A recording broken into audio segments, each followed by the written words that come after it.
My name is Dr. Katie Nieves Licwinko. I am currently the teacher coordinator of educational technology for a school district in New Jersey. But before that, I spent the first part of my career as a middle school special education teacher. So a topic that is really passionate for me, and it's something I'm doing here at the conference, every session focuses on it in some way, is disability inclusion. So that really stemmed from my work as a special education teacher. Even from the moment I got my job teaching special education, there was immediately this stigma attached to it, where people would literally look at me and say, when are you going to become a real teacher? That's not a real teacher. And then I would watch how people would treat my students, even fellow teachers in the classroom. I would see that students weren't getting their IEP accommodations met. Teachers didn't want to really make support strategies for them. So that was something that really bothered me when I first started in education.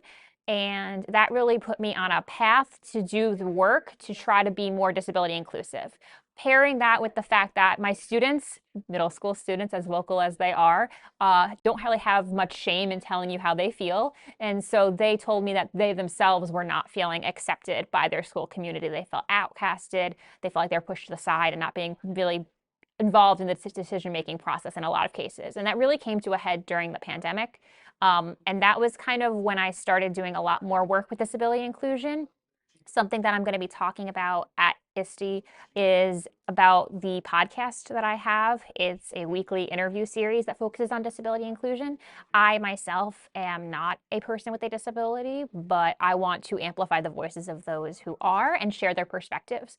And there's a lot that I've learned from doing that podcast, and also from my doctorate research, which focused on disability inclusion and how we can try to be more inclusive in our daily lives and practices.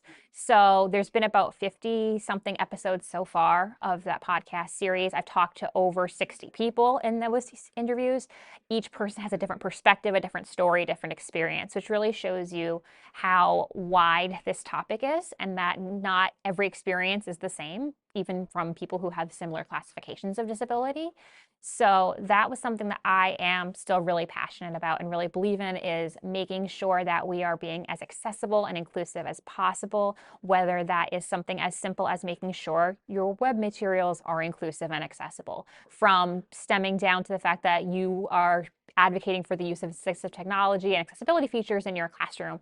There's a lot of different ways that we can take the steps to become more inclusive and make all students feel accepted in the classroom. And that's just something that I've been really passionate about.